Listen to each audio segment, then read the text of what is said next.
here with us. He's from BAIO, and we're going to talk about that organization a bit. Uh, Jabari, welcome to Focus on Liberia. Thank you, Mr. Ja. It's great to speak to the Focus on Liberia audience. I've always had interesting fascination with Liberia, and now I get to share my knowledge with them. We are very glad to have you, Mr. Darius Lam. He's an African American, and so you get the drift. The topic here is the Liberian-African American connection, and my guest here is Mr. Darius Lam. He goes by the name Jabari. He's a junior civil engineering student with minor in physics at the North Carolina A&T State University. So, and he's also a member of the Black African Infrastructure Organization, that is BAIO. We're going to go into that shortly, what that is about. But Mr. Lam, we are so happy to have you, young man. It's a pleasure having you on Focus on Liberia. You follow Focus on Liberia a little bit. I see you. You watch our shows. You see us on YouTube. And we're happy to have you. Welcome. Yeah, welcome once again to the Focus on Liberia family. It's exciting to talk to y'all and make that connection. And Mr. Jabari is a member of an organization called the Black African Infrastructure Organization. And there's something he talked to me about this organization and the connection to Liberia. And that's one reason why he's here today, so we can go into that. So in our broadcast today, we're going to, first of all, Mr. Lam, you reached out to us and you wanted for us to do this interview. We also want to have this show because what you told me, very, very interesting about the connection. So let's begin by saying, why are you here? Yeah, so I'm here to speak to my Liberian brothers and sisters, but also African Americans who are potentially watching, that Liberia has always been part of the African American imagination. You know, when people think of Liberia and they think of the free slaves that went there, it was only 14,000, but that dwarfs the overall amount that were interested, the letters that were written, you know, the Back to Africa movements sustaining after the Civil War. Usually when people talk about Liberia and the free slaves, they talk about before the Civil War.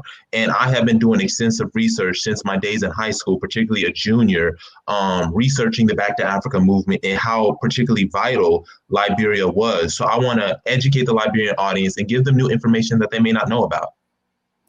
Thank you so much. And I mean, you are a young man, you know, not taking anything away from you. Why this interest in Liberia? So I've been having interest in Africa since I was in high school. It was actually sophomore year in high school. And that's when I really began to start becoming fascinated with Africa. I always liked looking at the map of Africa and thinking just how beautiful it was, how the shape was, and all the countries that were in there. But then I remember looking at a flag and it looked very similar to America. And it said like Liberia was established by free slaves. So I was just like, that's interesting, because originally my goal was to focus on, since I'm Gullah Geechee, and for those who may not know, the Gullah Geechee are a unique, distinct African-American group on the coastal Carolinas, North Carolina, Georgia, and Florida, all the way down to Jacksonville. I was focused more on Angola and the Democratic Republic of Congo. But then once I started researching Liberia and I started researching the connection, and I started doing more research on how vital and significant Liberia was for African American thought and history, that's when I really started, you know, going in depth. And I would be doing this in study hall, in classes. I would be doing this in my African American lit class. Whenever I had a presentation, I always wanted to make some connection with people who led the Back to Africa movement in Liberia. Jabari, you are part of the Black African Infrastructure Organization. Let us establish the connection here. First of all, what is BAIO? Yes, so the BAIO is the Black African Infrastructure Organization. Basically, we come to the conclusion that it is most important that African Americans in the diaspora have a nation state. And we have come to the conclusion that that is Liberia, since Liberia was established as a nation for African Americans, along with the diaspora and the indigenous population that was living there at the time. So we are focused on trying to encourage more African Americans to, travel to Liberia. And we're even considering taking a trip next year to make more connections, get boots on the ground, so that more African Americans can get familiar and this movement can grow. So what has the activities of BAIO been, especially in connection with Liberia? So right now we have been making connections. Originally, we were just trying to surface out, what nation will be best for African Americans to go to. But increasingly, I've been working to convince my BAO members to focus particularly on Liberia since its establishment. So we haven't made some immediate boots on the grounds yet, but we are trying to in the future, and we do live streams. And I have been doing live streams on the BAIO African channel about Liberia, how important Liberia is, Liberia as a nation state, and most importantly, how Liberia was an accomplishment and not a failure that so much propaganda has expressed throughout the world and has made Liberia seem like somewhere undesirable, backwards, when it was anything but. Wow. Ladies and gentlemen, we want to say welcome to Focus on Liberia. Our topic today is the Liberian African American connection. My guest is Jabari. Is Darius Lam, that's the name. He's member of the Black African Infrastructure Organization. And the goal here for his organization is to establish that state in Africa, because that's the motherland. And they have picked, or they are more interested in Liberia, since based on our history, Liberia was founded by people, ex-slaves, who went to Liberia and found this country. And so that's why Jabari is here to share with us his knowledge. And throughout the discussion tonight, let me give you a glimpse of what we'll be going through, what he wants to talk about here. He already mentioned that Liberia is an accomplishment, it's not a failure. So his first thing is redefining Liberian history. Liberia has the centerpiece of the Back to Africa movement. Liberia and Pan-Africanism. Last but not the least, Liberia being what it is, what does Liberia have to offer African Americans and others in the diaspora? Jabari, let's begin by saying the first one, redefining Liberian history. Why does this need to be revisited? Well, it needs to be redefined because what I often see on Wikipedia, Britannica, on YouTube by people who are non-Liberian, non-African Americans is African Americans went there, they enslaved the natives and all this such and such, this same old narrative, it's a war-torn country. And that is not what happened. And I have been vocal on Twitter, I've been vocal on Instagram, I've been vocal on YouTube on debunking that whole myth in history, because that is not what Liberian history was about. And it's time for Liberians and African Americans to reshape that narrative. When we talk about Liberia, we talk about, they went there in 1822 and it was by the American Colonization Society, implying that white people were the founders of Liberia. When you actually go back to the history, it started as far back as 1763 when the first African Americans arrived in Granville. Now that's in Sierra Leone. And then it would lead to another city, which is the oldest capital to be founded by African Americans, which is Freetown, Sierra Leone, in 1787. And then you had a man by the name of Paul Cuppy, along with a man by the name of James Forten, who decided to see that Liberia was, and Sierra Leone at the time, before Liberia was founded, that African Americans need to go to Africa and they need to establish this connection with the continent. So he sends 38 African Americans to Sierra Leone. He was the richest Black man at the time. He was of Black and Native American origin. And so many Black Americans at the time were interested. A lot of free Blacks were supportive, such as like what I said with James Forten, but also people like Prince Hall, who was the founder of the oldest Black fraternity in America, the Prince Hall Freemasonry, and you can look that up. And so when he goes to Sierra Leone, or he sends these people to Sierra Leone, the founder of the American Colonization Society, who was part of Princeton University, Robert Finley, sent a message to Paul Cuppy and basically said, we are similar with this Back to Africa movement. Now, unfortunately, Paul Cuppy dies just as the American Colonization Society is being founded. And so then 3 years later, in 1819, James Monroe allots over $100,000 to basically establish a settlement in West Africa. Now, of course, like I said, and this is what's important about history, context, who, what, where, when, and why. So when James Monroe decides to send these free slaves, he sends them to Sierra Leone. Why? Sierra Leone at the time was the foundation for free blacks since, of course, of Freetown. But of course, many of them died. It was 88 African Americans at this time. It was the Elizabeth of Liberia. They shipped it out of New York. They landed on Cherbourg Island, and many of them died. But most importantly, the British governor of Sierra Leone was not accepting of African Americans. Thomas Jefferson had sent a letter to the British governor of Sierra Leone to try to get African Americans to go to Sierra Leone, but it didn't work. So these African Americans go southward to the Pepper Coast, also known as the Malagueta Coast by the Portuguese, and they meet some tribal chiefs. So they meet people like King Peter, also known as Zoladuma of the Gola tribe. He also meets some members of the Day tribe. And you have such as K-Pa, you have King George under the leadership of the Day tribe. And so they basically come up with this settlement. Now, what people will tell you is that, okay, these African Americans came there and they just displaced the indigenous population. That's not what happened. Once again, homogenizing the indigenous tribes. So during this time, the indigenous tribes, or what I refer to as kingdoms, there were a multitude of them. You had the Kondo Confederacy consisting of the Bai and Day. You have the Kingdom of Koya, which encompasses northern Liberia to Sierra Leone. You have the Bassa Kingdom. You have the Gribo Kingdom. You had all of these different kingdoms. Some of them were receptive, such as a Day chief who threatened to attack native settlers, native people who threatened the settlers. But you also had indigenous leaders who were not susceptible of them. And so this is where you start to see the fight for power. So the conflict between the indigenous and the Americos at the beginning, most of the time, had to deal with power. So they were still doing the slave trade. And this is evident because Oprah Winfrey is of the Pele tribe. You had Maya Angelou of the Mende tribe.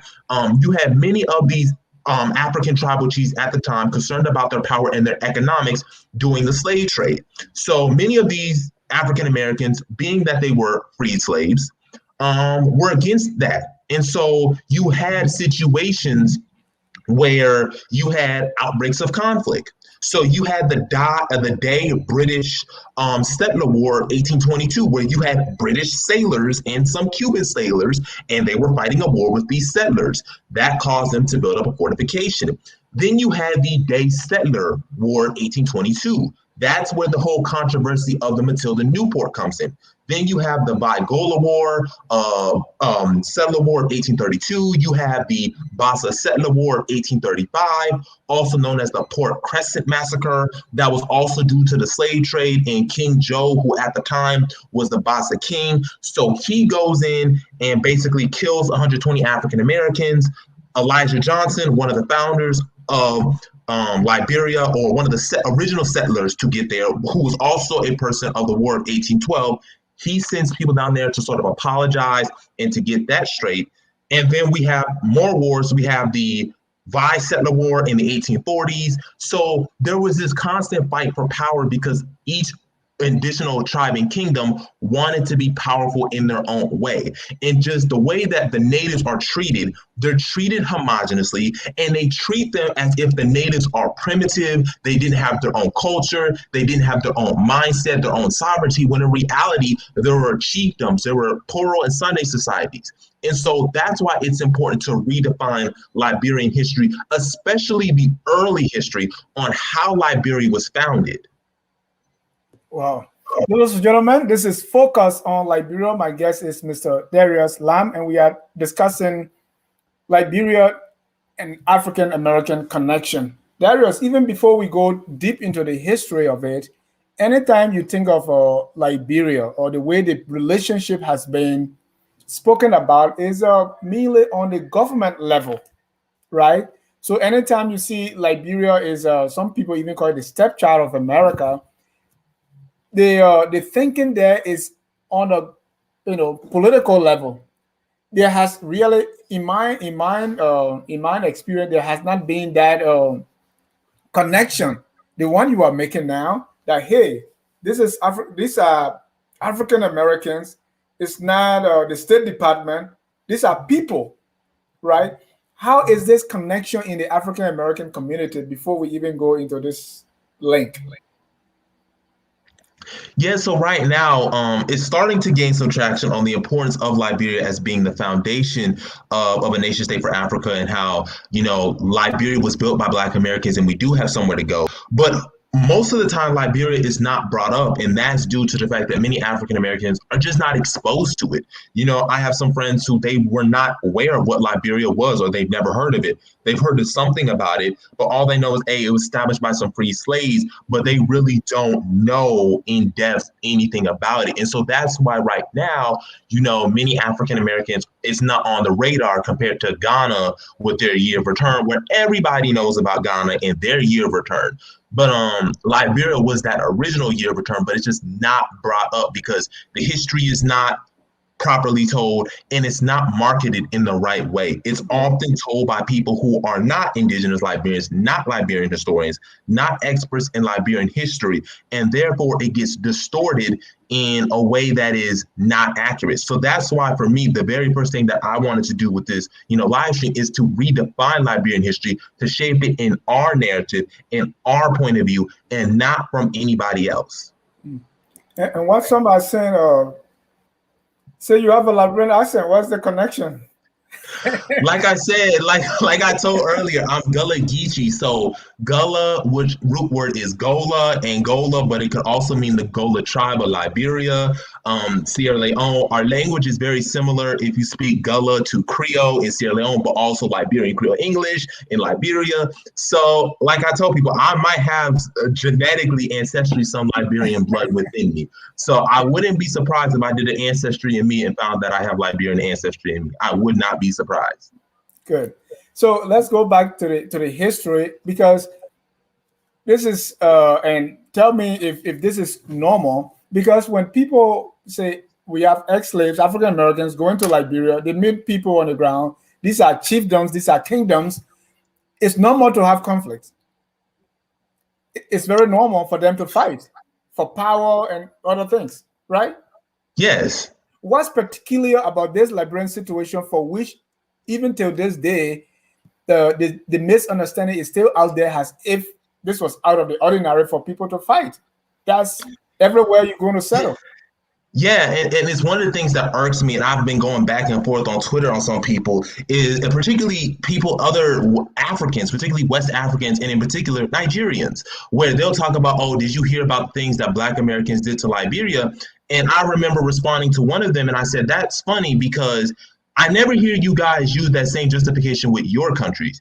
You guys talk about how we did all this stuff in all these conflicts, but you never talk about your own country, in case with Nigeria, where you had the Biafra War, where you killed 1 to 3 million people and was, if not the bloodiest conflict in West African history. You don't talk about how, the Hausa tribe in the early 1800s, while Liberia was founded, where Uthman Danfodio invaded the Yoruba and Igbo tribes, and there was constant wars between them and the Hausa Fulani herdsmen. We never talk about, the Dahomey kingdoms waging war on each other for slaves, and how the Baida Biafra, the Ghana, and then were the hubs of the slave trade. And they treat Liberia as a justification for why African Americans shouldn't go back to Africa. But it's also in even a worse case, which is African Americans, we're not Africans. We're not legitimately Africans. That we are, distinctly American, and we have an American mentality, even though when you talk about Black Americans being westernized at this time, I need people to look up the book called Classical Black Nationalism by Wilson Jeremiah Moses. He talks about how during classical Black nationalism, this is the time period of 1780 to 1925, from the American Revolution to Marcus Garvey. He talks about how during this time period, a lot of Black Americans had the desire, they saw themselves as African, they wanted to help Africa, but they wanted to do so in a Western way. But that was not any different to the Zulus abroad. And you can look this up on JSTOR when they were talking about the Zulus abroad, how many Zulus, when they got educated, they wanted to go back to South Africa and quote unquote civilize Africans.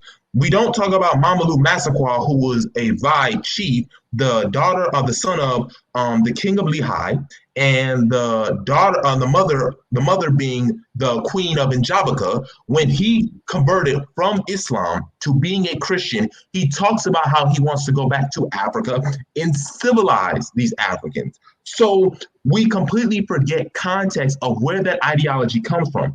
At this time, a lot of people saw Westernization as being the standard, since Europe at this time was the dominant power. So many people, many Black Americans, Black nationalists at the time, wanted to build an African empire, but it was done in a Westernized way, which is why it's emphasized, you hear over and over again, the Christianization, speaking English. You see this literature being expressed not only from the Americo-Liberians who settled there at the time, but you see this from notorious Pan-Africanists. You know, we don't talk about how Garvey shared similar views like the Americo-Liberians, but yet Garvey is heralded as the hub of the king of Pan-Africanism. We don't talk about Henry McNeill Turner showing up the same thing. Edward Wilmot Blyden, one of the founders of Black nationalism and Pan-Africanism. Alexander Crummell, Martin Delany. We don't talk about this. We just spew these talking points and not giving understanding of who, what, when, where, and why this happened. And that's what I'm here to correct. No, you're wrong. That's not what happened. You don't understand the context. You also don't understand that only 14,000 Africans to as much as 20,000 African Americans went to Liberia at this time. There were 4 million 4 million Black people at the time in the country in 1860 when the Civil War happened. If you divide 14 or 20,000 by 4 million, you get 0.0005%. We are talking about to the decimal places, 3 decimal places of percentage of African Americans that went to Liberia. And Liberia was able to accomplish what it did with just those brief amount of African Americans. If Liberia would have had the influx of African Americans like Europe, like the Americas had, like the United States had, Argentina had, Brazil had, of immigrants coming into the country, Liberia would be in a completely different state. The whole world would be in a completely different state. I don't think you know this, but between 1880 and 1920, from those 40 years, 40 million immigrants came to America. And we talking about Liberia, only 14,000, and that's never brought up. The numbers, you're talking about a small percentage that were able to go. We're not even talking about the amount of African Americans that wanted to go. So what's the point on that? Meaning the number is too small. Yeah, because what it does is it doesn't show how Liberia was really handicapped. Because when we talk about Liberia and talking about, why did they industrialize? They didn't industrialize because they didn't have the population to have an industrial base. Okay. You know, even today, think about today in context. Liberia has 5 million people. If you compare it to its neighbors, Sierra Leone has 7 million, or I think 12 million, or 7 million. Guinea has 12 million. Ivory Coast has like 25, 30 million people. Nigeria has 200 million people. All these countries have higher populations than Liberia does. So how is Liberia going to industrialize itself and become a dominant power if it doesn't have that base for it to have that tax revenue? Where are those industrialists going to come? Because you're going to need factory workers. You're going to need to redirect these African Americans and the indigenous people from plantations or farming to the factories. Well, you have to have industrialists. You have to have numbers. And Liberia didn't get that opportunity because we were handicapped. A lot of African Americans didn't have the opportunity. And this is going to go, we're going to talk about this in Liberia being the center of the Back to Africa movement. Yeah. But yeah, that's basically what it is. And we haven't even talked about Liberia being a major factor in World War I. We don't talk about how Liberia was important in World War II. We don't talk about how Liberia was important when Africa was being colonized. Many of the chiefs who fought and who avoided capture went to Liberia. One chief from Guinea tried to go to Liberia when he saw that his supplies were being cut off.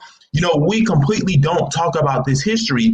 Instead, what we do is we let other people talk about it. They are completely misinformed. And therefore, what's happened is this narrative has come out unchallenged. And then I notice when people give a quote or two, they once again don't understand context when that's not what happened. And have you seen who written it also? Have you looked at Liberian Archives? Because I have the archives. I have the Liberian Supreme Court records from 1861 all the way to the early 1900s. I have Liberia written in 1901, volumes 1 through 9. I have records of the African Repository. I have records of the American Colonization Society. I have books written by our presidents, such as James Briggs Payne. He wrote a book.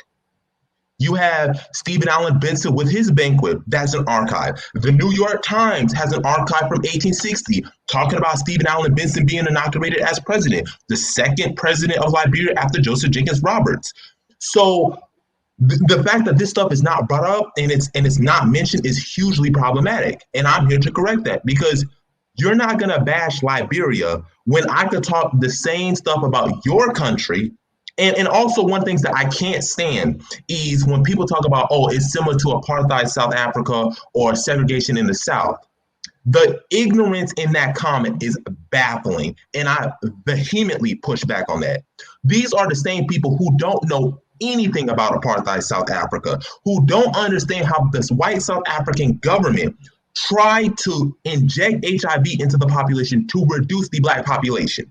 We don't talk about how apartheid South Africa invaded other African countries because they saw them as a threat, hence Botswana, hence Angola. That's why they had nuclear weapons for. We don't talk about that. We don't talk about how South Africa had to do passports, and none of that was in Liberia. None of it.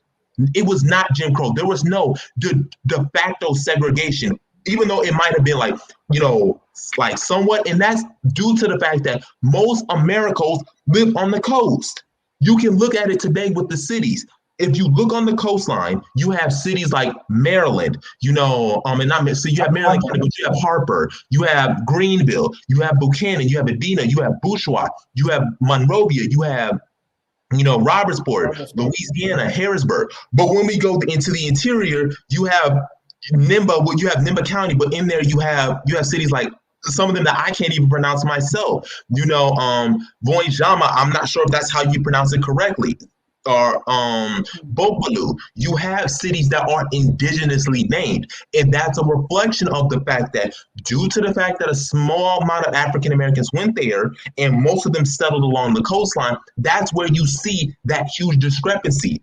And it's also because during the time when Liberia was in the scramble for Africa, the early 1880s to 1900s, it was indirect rule. Even what we consider Liberia at this time, it was not being ruled with an iron fist. It was more indirect. Like you had the Hutt tax, but most of these kingdoms were autonomous. Madam Suoku, she gave up her autonomy. But at the time, she was the chief and she was the one who was running the hinterland.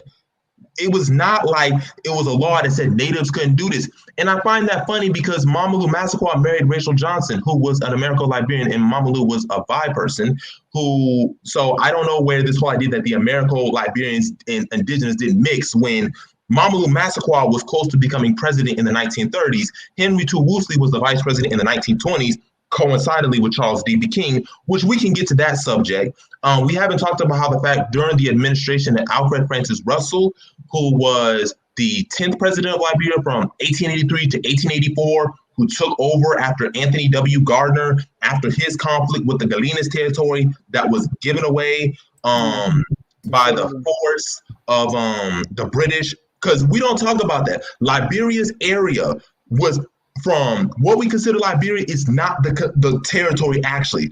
Many of it was in Sierra Leone, was in Guinea, and was in Ivory Coast. But once again, the British and the West, having the machines, having the guns, the ammunitions, they sent U-boats. So they were like, listen, you can give us this territory, or we're going to send U-boats and we're going to bomb your city of Monrovia. Well, there's only like I said, there's only 14,000, and they don't have the weaponry that, the British do. Because another thing that people don't talk about is native resistance to Liberia, to the Americo-Liberians, was the U.S. government had to send ships to prevent the Americo-Liberians from being completely overran by the indigenous people. This happened during the Liberia-Grebo War of the 1876. This happened with the Grebo-Maryland War of 1856, where Maryland, who was once an independent country, had to be absolved into Liberia because the Grebo tribe was overwhelming the settlers in Maryland. So it's completely flabbergasting when people spew this and they don't research first of all, what apartheid was. If you make a reference to apartheid, we don't need to be having a conversation about Liberia because you have not studied Liberian apartheid, South African history. You have not studied the resistance. You don't know anything about South Africa. If you compare it to Jim Crow, you haven't studied Jim Crow either because last time I checked, the indigenous population was 95%. I have not heard the Americos or what I've read try to commit eugenics the way that the Jim Crow South and apartheid tried to do.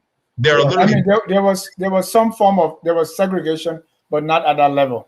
Yeah, it wasn't. And like I said, that was more of, like I said, it was not legal. It was more of segregation, as in like, it was sort of like, in a way, like you socialize, right? Like in America, right? Even though segregation is over, we still have, quasi in that black people still live in majority black neighborhoods and white people live in majority white neighborhoods. And it's not legally required, but that's just what happened due to certain factors that play a part in that.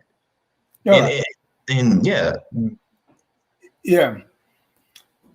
Let's go to, I was trying to give some comments here because there are some people who claiming you as being part of their ethnic group. Listen, I remember when I spoke to my Liberian organization here, the Liberian Community Association of Greater Charlotte, and they were fighting over which tribe was I. Was I Congo? Was I Kron? Was I Kru? Was I Geo? Was I Bassa? Whatever tribe, whatever Liberian tribe, or what Liberians feel is the best tribe for me, I'm comfortable with. Whether or not it's Day, whether or not it's Bandi, whether or not it's Pele, Kru, Grebo. So you never whatever tribe Liberians feel best represent, then I'm comfortable with it, and I probably will claim that.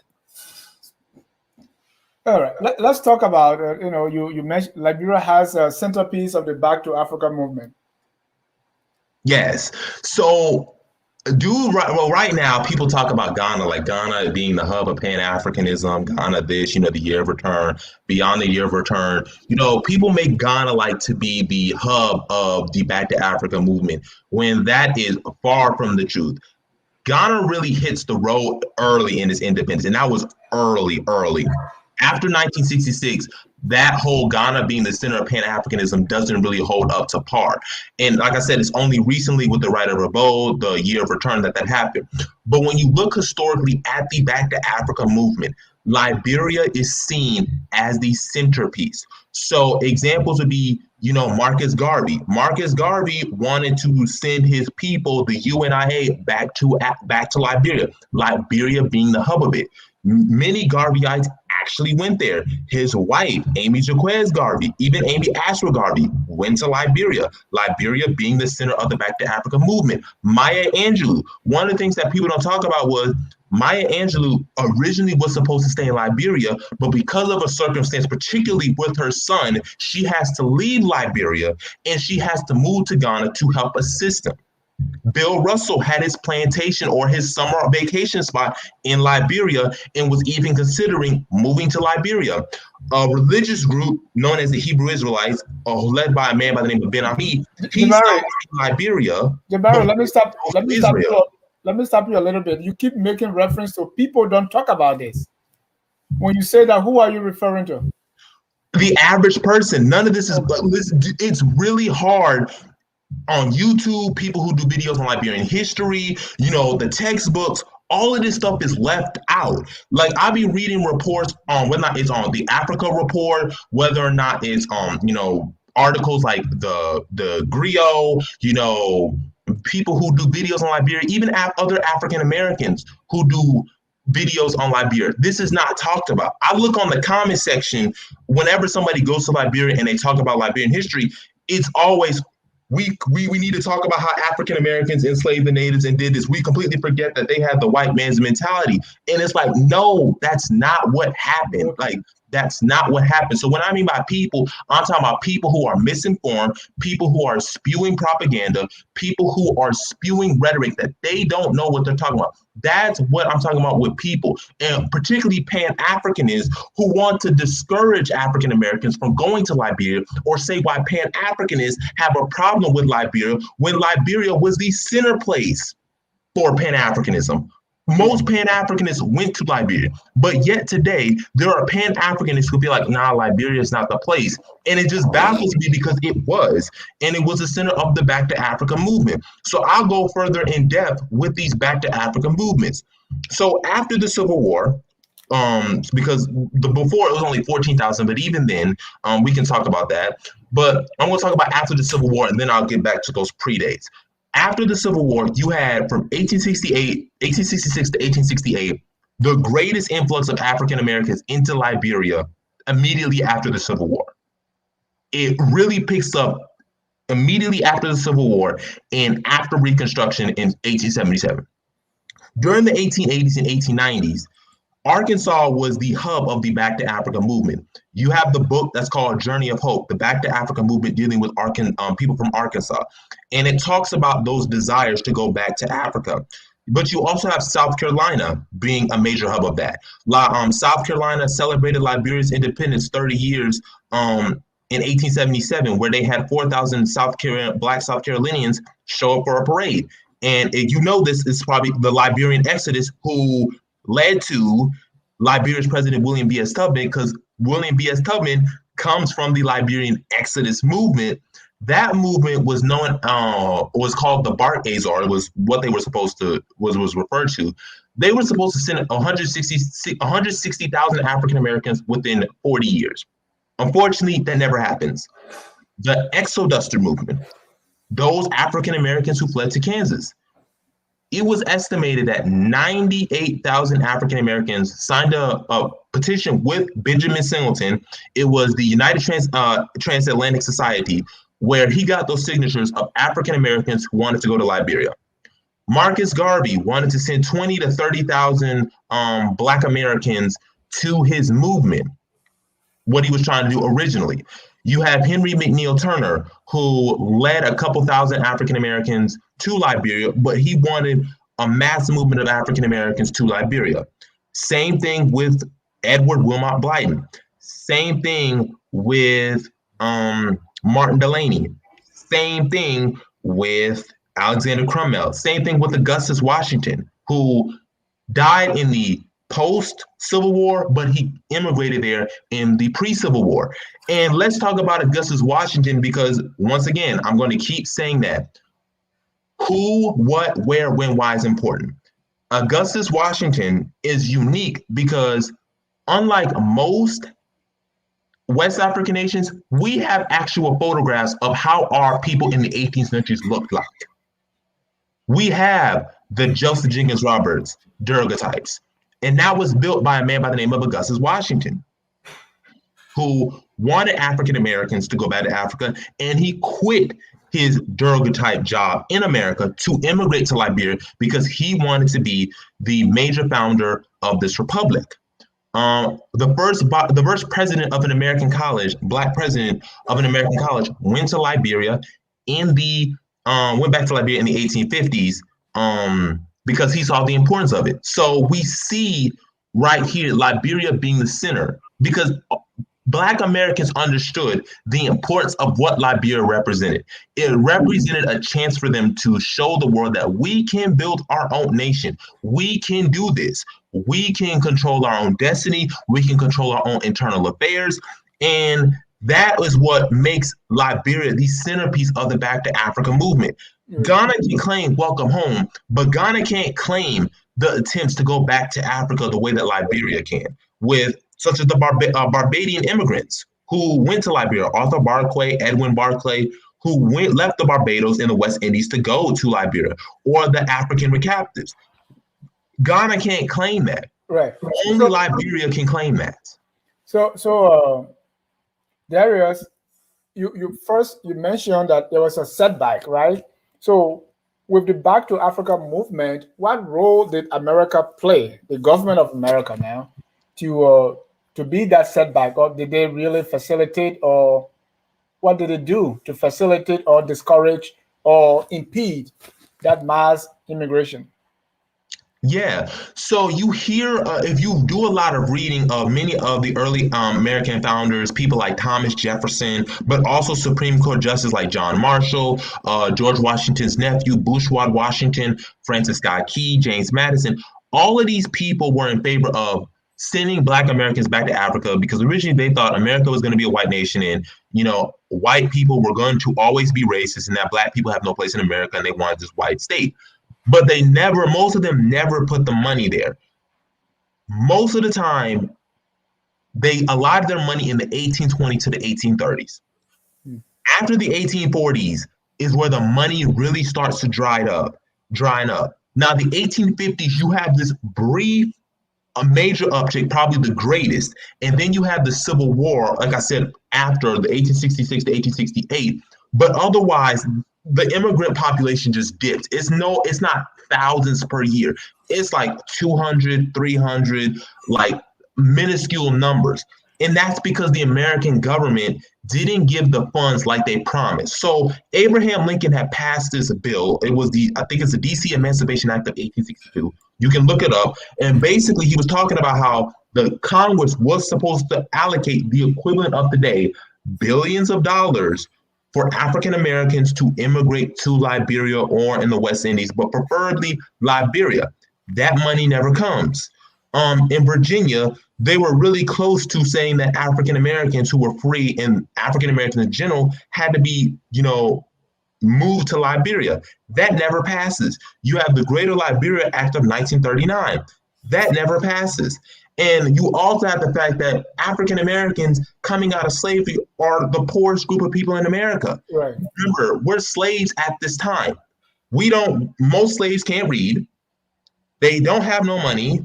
We weren't given reparations. So we got no land, no skills, very few skills, except what we worked on in the plantation. So for many African Americans, how am I going to get on a boat to Liberia when I have nothing? I'm not literate. I don't have no money. So how am I going to, be able to go? That's why when you look at a lot of the African Americans that went there, they were either emancipated on that condition that they go to Liberia, or they were super highly educated, upper class, that they were able to get their money and leave. And most of the people that were upper class who were able to voluntarily leave were mulattoes. But when we use the term mulatto, and this is why context matters, mulatto at this time means anybody who's mixed race. That doesn't include other Liberians who were quadroons, which means 3/4 white, 1/4 black, octoroon, 1/8 black, hexadecaroon, 1/16 black, because Alfred Francis Russell, the 10th president of Liberia, was 1/16 black. And so they're all lumped into mulattoes or lighter skinned people. So that's where you see when Liberia is formed, there's this conflict between lighter skin and darker skin. And that's because lighter skinned people had more money due to their proximity to whiteness. And that's really where those tensions lie. Although eventually the mulattoes assimilate into the darker skinned population and eventually they just form one big America. But originally, the mulattoes occupied the Republican Party, darker skin occupied the True Whig Party, but it was also the pro-administration and anti-administration parties. Right. And we'll take a short break. When we come back, we're going to complete that, and then we're going to have some comments and open up our phone lines so that the viewers can interact with us. Let's take a short break again. You are watching Focus on Liberia. My guest is Jabari Darius Lam, that's his name, and we are discussing Liberian-African American relationship. We'll be right back.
Welcome back to Focus on Liberia. My guest is Darius Lamb, and we started with redefining the Liberian history. Liberia has the center of the Pan-African Back to Africa movement, and we're going to talk about Liberian and Pan-Africanism just briefly, 2 seconds, and then we go to the conclusion of it that what does Liberia have to offer. But let's read some comments. Let us get our people involved here.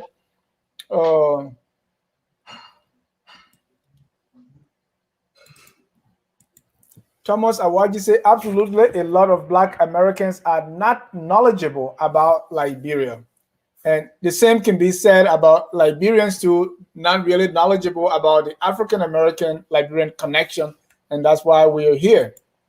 Percy Harris, Liberia is known in the African-American community. The reason they do not venture with the country is part historical and part ignorance. And not everybody is pressing this. Betaki said, I can't accept the agent information. He has been programmed to read from a script. Bye, guys. Okay, bye. So someone told him, say, oh, you don't like to be educated, you are the real Liberian world child, maybe somebody. And sometimes these things go back and forth. Liberia did push for more immigration, but the Western powers that were fought, they fought against it. Okay. There's some comments here. Liberians coming after the brother because he knows more about Liberia than some of them do. Amazing. Sierra Townsend asked him to talk about the war. I want to hear his perspective. Which war? Which war are you talking about? Janet Menye, indeed, this brother knows more about Liberia because some Liberians are not interested in Liberian history. Most Liberians don't like to read books. And these are a few of the comments. Emmanuel Charles said, Brother Jabari, an American who is very passionate about Liberia. 5 million Liberians who are very passionate about politics. This is not fair. Those are a few of the comments. If you can comment on what we just read, and then we can go further in our discussion.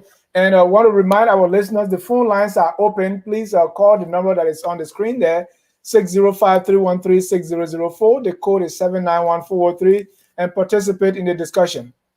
Brother Jabari. Yes, so I would like to respond to the two.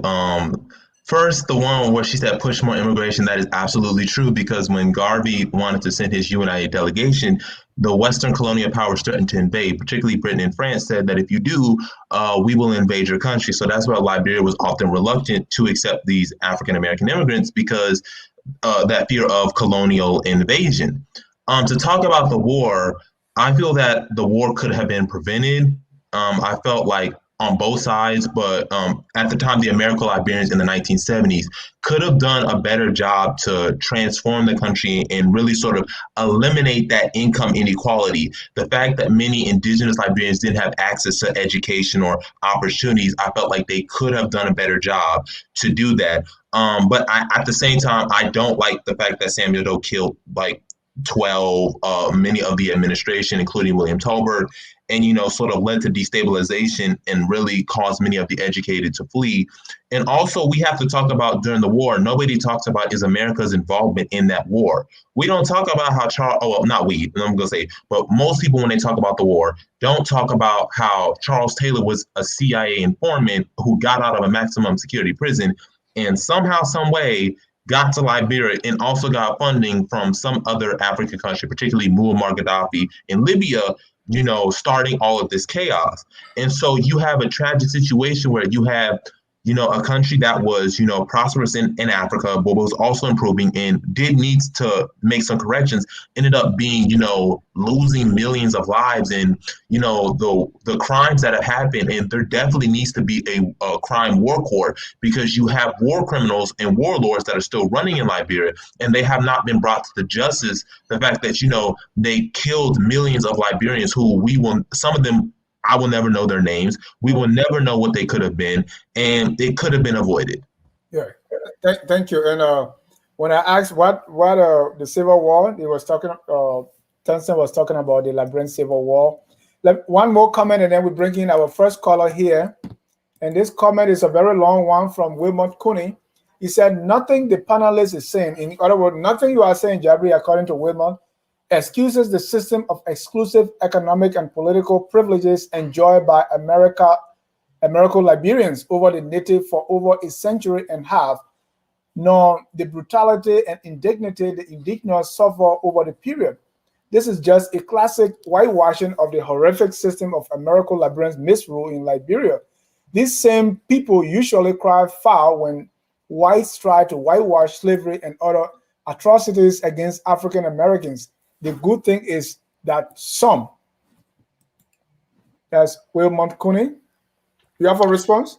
Yes. So when he makes the statement like it's the same as whitewashing, slavery against African Americans, we're not whitewashing. That's just the reality. It's the same reason why when we talk about slavery, we forget the fact that y'all Africans did sell us. I wouldn't be here in America if y'all didn't sell us. So you have to play just as much of responsibility as white people. Just like I said, the Americans did do exclusionary.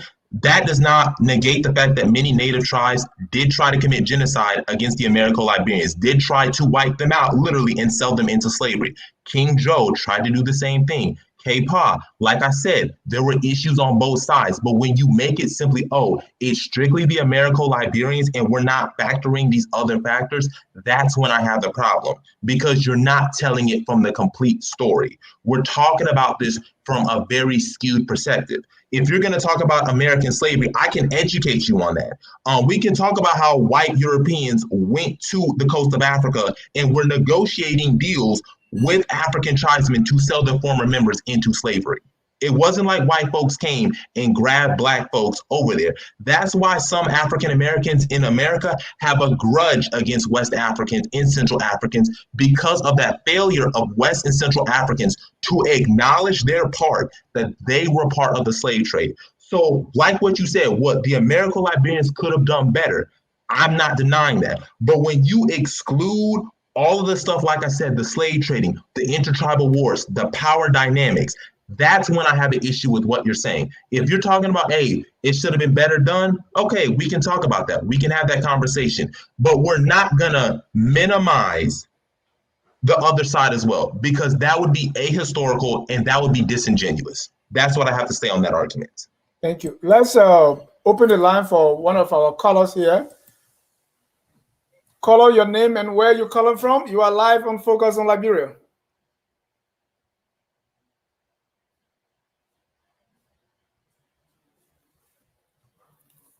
Let's get our caller. Asuni, do we have our callers there?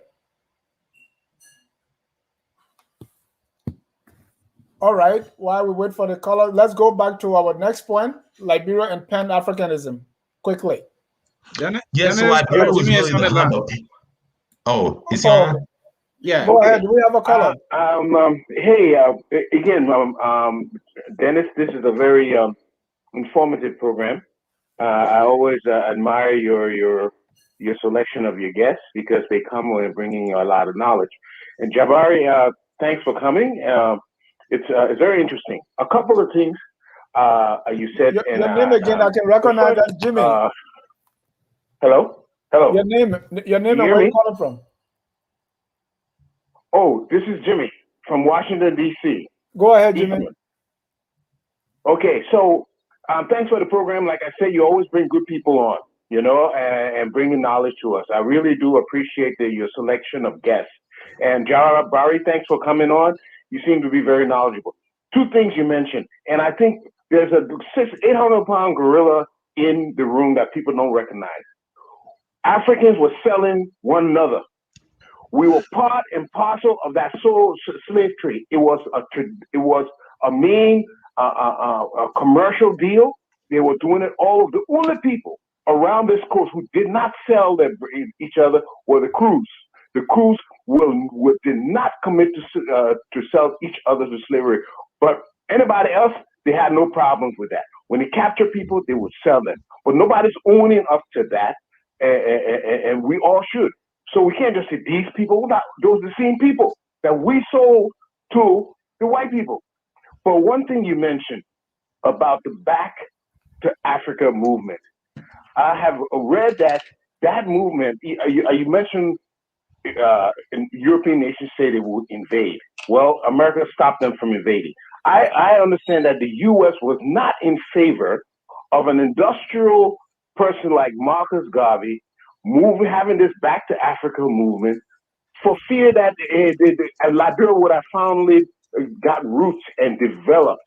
So even Bob Marley sang the song, they sold Marcus Garvey for rice. So during that period of the Back to Africa movement, the King administration was discouraged. I think they got a little bit of loan or whatever from the U.S., and they were discouraged from allowing the Back to Africa movement to continue. Would you like to comment on that? And I'll take my answer offline. Yes, absolutely. So hold on, Jabari, before you come in, we have 2 more callers. Let's slip in 2 calls quickly, and then we can get you to respond. Yeah, caller, go ahead, Mr. Moore. Yes, good evening. How you guys doing this evening?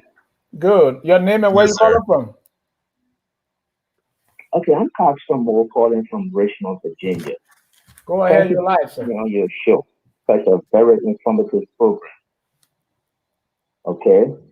I listened to the caller prior to this caller that was on a few minutes ago. Very educational. He struck key points. But you see, our society is deeply rooted in this so-called African American, or what you would call Congo people in Liberia, and the so-called native. But the recent caller that was on just now, he struck another key point there. When you sell your children, they will come back with hate. I am from Johnsonville, Monrovia, Liberia. I experienced it. Look, we need to come together as partners and work together for progress in Liberia.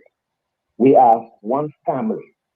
Be it African American, free slave, so-called Congo or native, we are all one. Because if you look at the dynamic in Liberia, most of the free slaves married the so-called native. And you see, most of the time when I listen to the talk show, people refer to native. But if you look at the dictionary, the word native simply means one that was born in the land, inherit that land.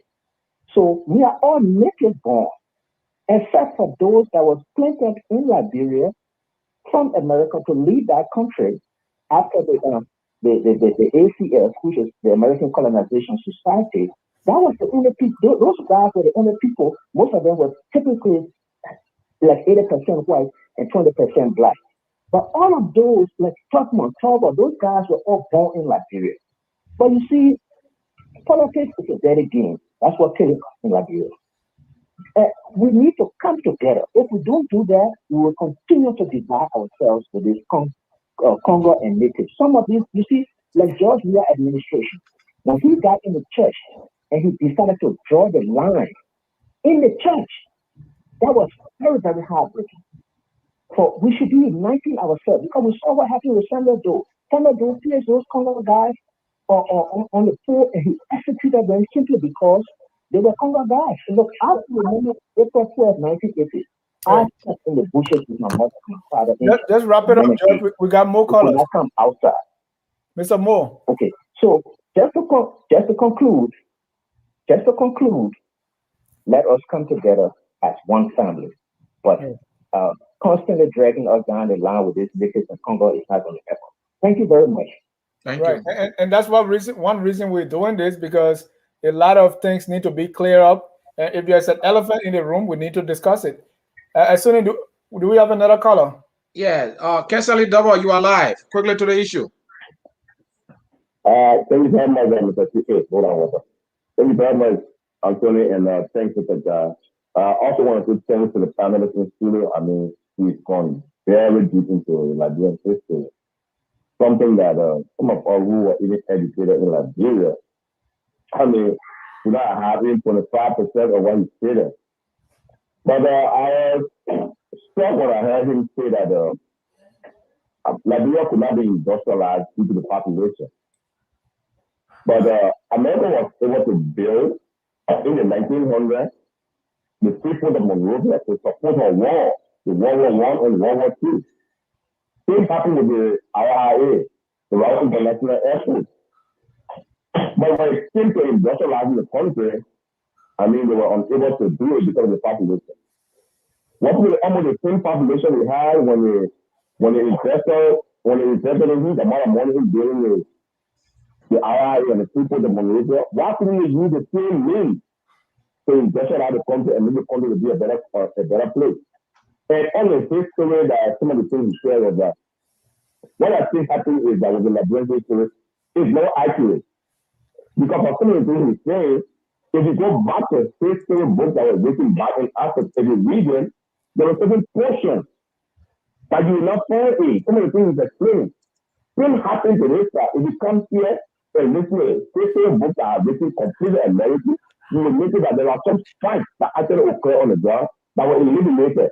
Using that meaning to themselves, I think for several reasons, because they didn't want us to know, I want you to also elaborate on this. Thank you. Thank you, Mr. Casale. Double, keep it here at Focus on Liberia, where we educate, we elevate, and promote all things Liberia. Jabari, your response. Yeah, so all of what they're saying is true, and I'm really proud of the informed callers. Is like I said, I have no problem talking about the shortcomings of the American Liberians. I have no issue with that. I'm not this person who whitewashes or denies it. It's happened, and it's something that we have to adjust. It's something we have to work. But when you are not willing to talk about it, all of it, then you really can't. We really can't have closure on that. And I'm willing to work with all my Liberians. I rep all 16 Liberian tribes. I claim all 16. I claim Liberia as my homeland. I, to a certain degree, identify myself as Liberian American. And I have no problem with that because I want Liberia to be the promise that it was supposed to be. And, I'm looking forward to doing that in the future. But like people said, we have to be honest about that, talk about it from both sides, and recognize that, we have a proud history. And yes, there were conflicts, but there are things that Liberia did that no matter if you're indigenous or American or African-American diaspora, that can't be taken away. And it's something that we should cherish it. So Jabari, if we were to name you four ethnic groups, Grebo, Bassa, Gola, and Bandi, which one will you pick?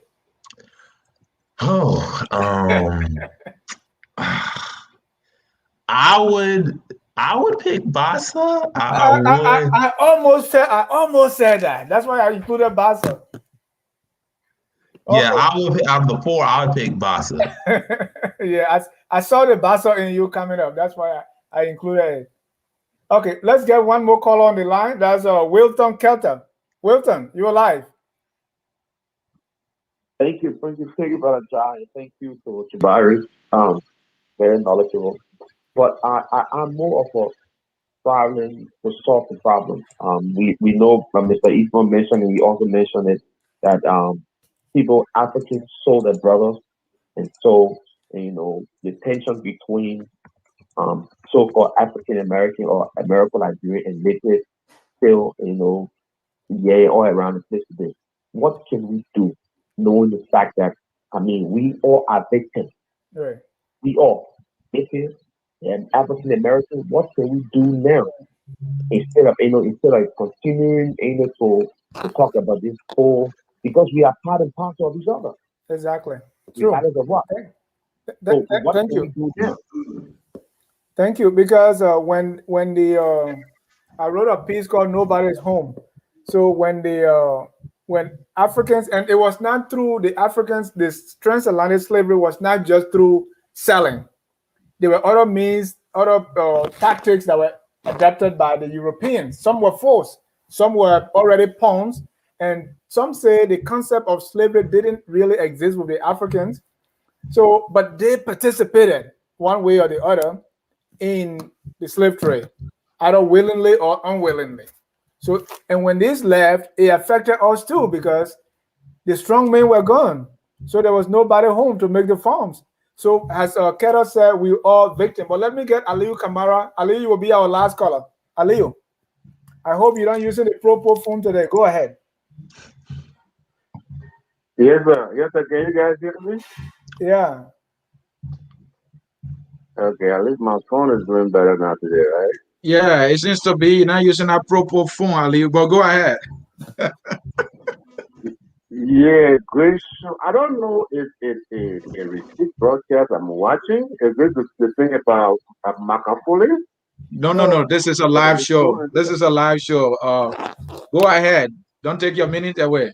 Okay, okay. Well, slavery, as people are saying, I think the reason why the transatlantic, I hope I'm not serious, I just got a portion of it. But I think the reason why transatlantic slavery actually used to kind of resist the year is because Africans themselves embraced slavery. You know, now we came out of slavery a long time ago. And it's funny, I was coming from just from my coworkers on the job that that most of the African Americans or the Africans who were sold to the United States and Europe, where the stubborn Africans, the Africans that were rebellion, and the Africans that was captured, that were captured during the war and other stuff. So I think I'm with you guys, and I think slavery really took a toll on Africa because of Africans themselves. I do we were the head of all the states in slavery. We can actually still now we still do it. Oh, all right. We have yeah. Yeah, Ali, just post your comment. Your phone has gotten really bad. Yeah, Ali, we can continue with your proper phone because yeah. The quality of what you're trying to offer, we're not getting it. We apologize, brother. We have to let you go, please. Right. So let me go back to you, Jabari. Let's go to our time is fast spent. We don't want to do this above hour and a half. So quickly run through Liberia and Pan-Africanism, and we're going to go to where we go from here. Yeah, so the quick thing, Liberia was the center of Pan-Africanism. It was the founder of it was one of the founding members of the United Nations. We were the founders of the Monrovia Group, which led to the Organization of African Unity, which led to the African Union. A lot of Pan-Africanists saw Liberia as their place. Marcus Garvey, Edward Wilmot Blyden, when William B.S. Tubman died, Cromwell Nkrumah paid his respects to him. So Liberia was pretty much the hub of Pan-Africanism, and it's what really all Africans, whether or not they were Dahomian or recaptive slaves, Igbo recaptive slaves, saw Liberia as a place they could go. Many Liberians were educated. We are host to some of the oldest universities in West Africa. So we were the hub of Pan-Africanism, and Black Americans, Caribbeans, when they wanted to explore their African identity and their African roots, they went to Liberia, and it allowed for it. So that's really what we need to sum up about Liberia and Pan-Africanism. Thank you. And so, what does Liberia have to offer African Americans and others in the diaspora? And let me warn you, I left Liberia over 20 years ago. What Liberia has to offer me too, please include that. Because I've been here for some time now. And go ahead. Yeah, so for me, I know that a lot of African Americans are looking for business opportunities and, ways that they can sort of invest. And so one of the ways that, what Liberia has to offer is tourism and natural resources. If you are somebody who's an entrepreneur, if you're a Black business person, Liberia has the largest rainforest in West Africa. So if you are interested in tourism, that's something that Liberia has to offer you. Liberia also offers you cultural comfort. If you're an African American, Liberia still technically uses the U.S. system. So, you wouldn't have to worry about necessarily converting to meters, millimeters, centimeters, if that is something that you find problematic. Culturally is very similar, so you won't necessarily have a cultural shock when you go to Liberia. Also, like I said, the history, one of the ways that Ghana was able to show their year of return is through like the castles and them going through. Well, Liberia has a lot of historical African American, monuments and museums, such as, the House of Edwin Barclay, the House of William B.S. Tubman. You have Joseph Jenkins Roberts' house. You have, Joseph Jenkins Roberts, monument there. You have the museum there. So you have a lot of, sites there that if you're an African American, it would be able to resurrect with you. And also, if you wanted to, honor, people who paved the way, you still have the graveyards and cemeteries there that have been there since the early 1800s. Liberia also offers, it's decent. It's 5 million people, so it's an opportunity for a lot of African Americans, if they want to be interested in agriculture. It's warm and humid year round. Liberia is one of the wettest countries in the world. Monrovia is the wettest capital in the world. So if it's somewhere that you need for farming or somewhere that has access to water resources, because as climate change is coming, water resources are going to become scarce. But Liberia has an overabundance of water resources. So that is something that you could tap into if you are interested in, renewable energy, water resource management. That's something that it has to offer. And also it's a gateway into Africa. Liberia being, the country for African Americans and having a culture similar to African Americans, it could give you a leeway into other West African countries, Ivory Coast, Guinea, Sierra Leone, Burkina Faso. So there are so many opportunities that Liberia has. It just needs to be tapped in. That's one of the things earlier about the BAIO that we're trying to do. We're trying to get professionals. We're trying to get, engineers like me who does civil engineering, doctors, nurses, lawyers, because once you have that diaspora tap into those resources, I think Liberia can really, reach its full potential. But without that, I don't think Liberia can reach its full potential because it hasn't utilized all of its inhabitants. And, African Americans are Liberia, Liberians are African Americans. So, it's time for us to utilize what we have. Thank you. Let me read a few more comments. This one from YouTube. Kenna Clement Arapolo. Good works, Liberians. Keep on working in the name of Jesus Christ. From Cote d'Ivoire, Abidjan. I love my mother home, Liberia. She lives Maryland, Harper City. You must pray for us. We're out. George Shady said Liberia is lacking in industrialization due to the illiteracy of the settlers. Even they were not able to organize or run an effective and efficient government. So what do we do now? Then we're going to come to that. Alfred Toba, also from JG Toba.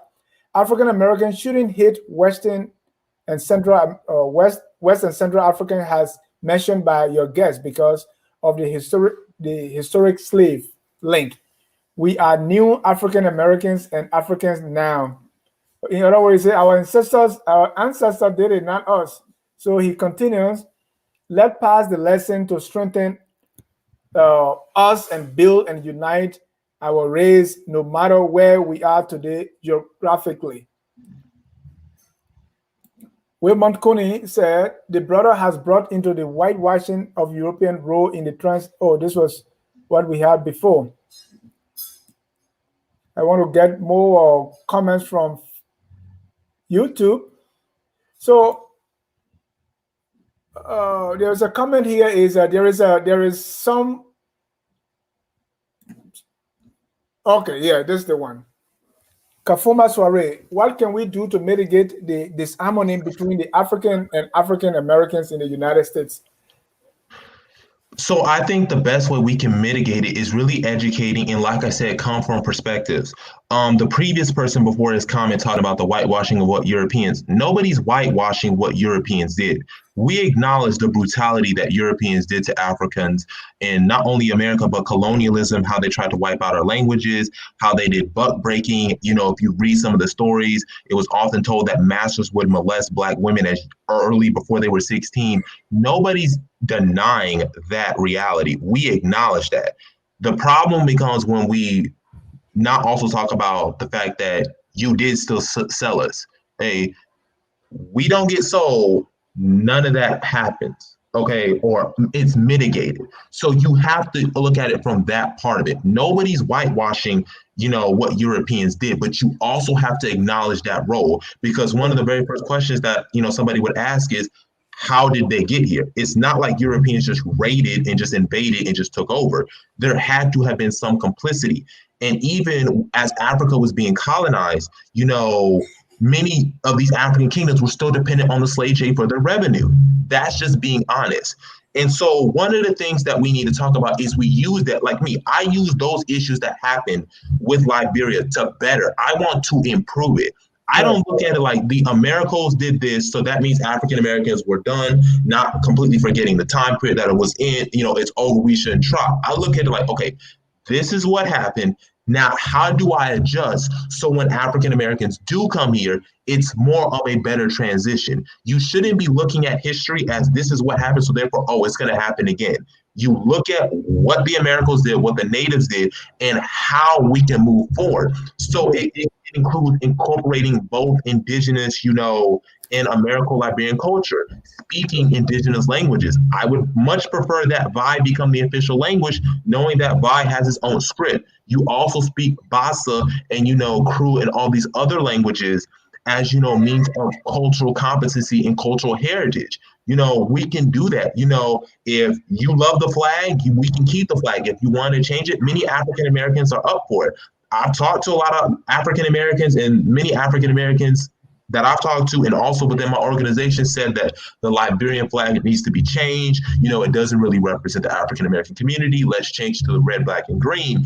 So we're having these discussions. It's just we need to be honest about that. See what happened in the past, talk about it honestly, and correct it so that we can go further. Not to use the past as this grudge against it, because I don't use the slave trade as a grudge against, West Africans or Central Africans. All I would say is, allow for me to come in and integrate back into where I originally came from, whether not it be Nigeria, Benin, but preferably Liberia. Let's just integrate. Give me that path so that I can become a citizen and a productive member of the society.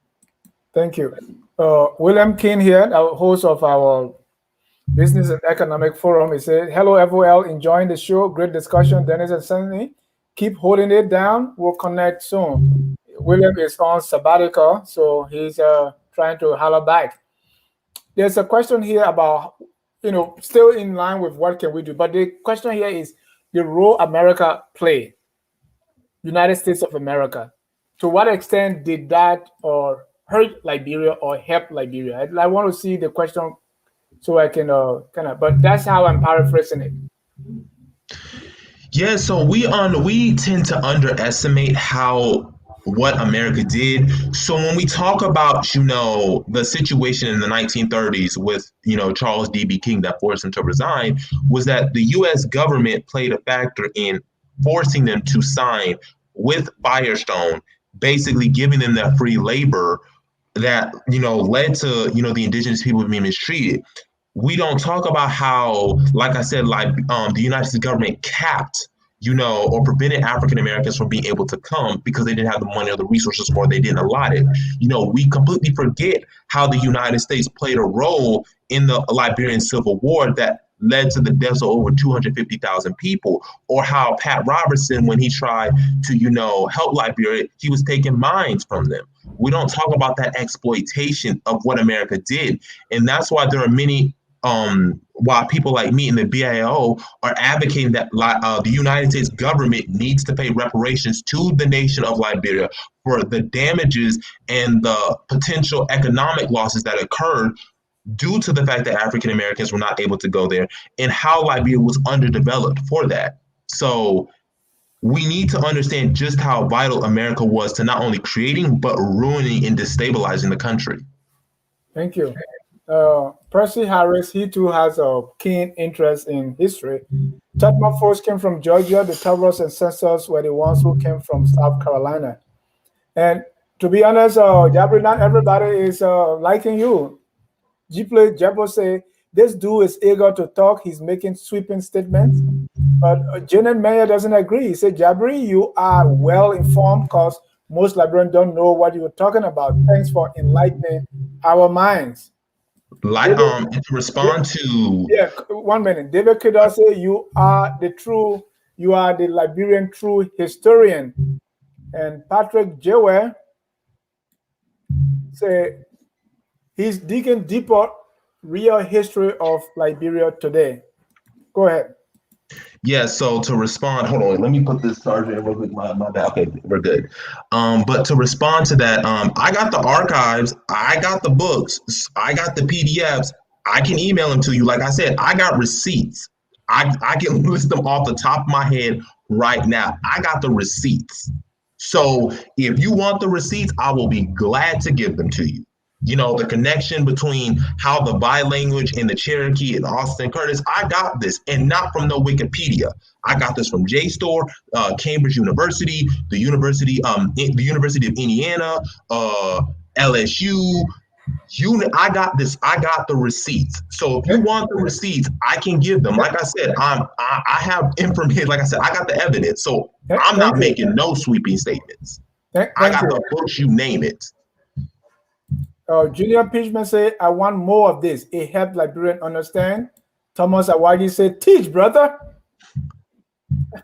And you like that one. So I'm just culminating the years of research that I've done. No, and I appreciate your research. If you I appreciate that. I talk to a lot of people on these matters, and yours is not really different. So now, what is it that you want Liberians viewing this broadcast to do? And what do you want our government to do? What do you want Liberians in the diaspora to do? Yeah, so there's not really that much, but the only thing I would like to say to the viewers, what we can do is we need to start linking up. And that's why I linked up with you. That's why I linked up with my local community organization, the LIBAC, because we as African Americans and Liberians need to see ourselves as one. You know, we need to claim each other. I claim Liberia. Liberians can claim African Americans. We need to see each other as one nation. And what what Liberians in the diaspora can do is, since many of y'all have connections on the boots on the ground, such as the ULAA, the Union of Liberian Association in the Americas, have these boots on the ground, is really encourage the government to, allow for African Americans to come into the country and be productive citizens, because one of the arguments is people will say is, if y'all come here, y'all going to take over, like we're coming here for our own selfish gain. Like, we don't want to be productive members of society. We want to be productive members of society. We want Liberia to be our home. We have that history. And so, going a step further than Ghana, because Ghana's primarily was tourism. And so, I want Liberia to be similar to how Israel does. So Israel has something called the right of return, or aliyah, which is, if you are an Israeli Jew or you're a Jew and you can prove it ancestrally, or you convert to Judaism, you can become a citizen within a year. And I feel that Liberia needs to offer that. Hey, this country was founded by African Americans with the help of indigenous people. If you are an African American, you should have the right to be a citizen, because it was in the Constitution in 1839. It was earlier in the Constitution of 1824, where it said that anybody in this territory was a U.S. citizen. But in 1839, it focused specifically on African Americans who immigrated from the United States. So to bring that up and to allow for us to be citizens and really opening up those doors, African Americans will show up. Ghana raised $2 billion just from the year of return. If Liberia does that, allow for us to become citizens, allow for us to integrate, access to farmland, because we have farmers. We have 45,000 Black farmers in America. We have plenty of Black doctors that are much needed in Liberia. We have the engineers, we have the construction companies, and we can contribute. So we need to link up. We need to share this history. And I'm open to sharing this history with anybody. If you want to know this information, let me know and I can share it to you. I can give this information. We need to take the narrative. We need to take Liberia back, and we need to claim it as ours. And we need to see Liberia as something that we're proud of. I'm proud of Liberia. I'm proud of the history, the cultural groups there, whether or not you're Kru, Kron, you're my people, you're my brothers and sisters. And like the Liberian national anthem said, in union strong, success is sure, and we cannot fail. Thank you. Dr. Badram Kulose, I totally agree with him. Let's look at past history and how best we can make things better, but not has a grudge. Jabari, I want to thank you so much for your time and being here with us so that we can talk about this. It's very, very enlightening, and I really, really appreciate your time. All right. Thank you so much. What do you want our next steps to be in just few sentences, and make that up in your concluding statement? So the next step, we need to identify ourselves as Liberians and be proud of it, connect, organize, pressure the government to allow us to become citizens and of course dual citizens for Liberians, and encourage immigration there. We have to have boots on the ground. So those are the only steps I would say. Take this history, share it, connect, and the government has benefits with us being there. Thank you so much. I want to thank our viewers here for watching with us, both on Facebook and also on YouTube, and even those who are going to watch later on. We want to appreciate your time tonight. We never close our broadcast without the song that says, "We are all Liberians." I'm Gribble, Jabari is Bassa, Asuni is Crew, William is American Liberians. In spite of who we are, where we come from, we are all Liberians. And it is incumbent upon us to do whatever it takes to make Liberia that glorious land of liberty. It is that song that we're going to close with. Thank you again, Jabari. Thank everyone for watching. And my man in the background, as soon as here, we say thank you. Good night, and God bless you. We are Liberians. Liberia is our home.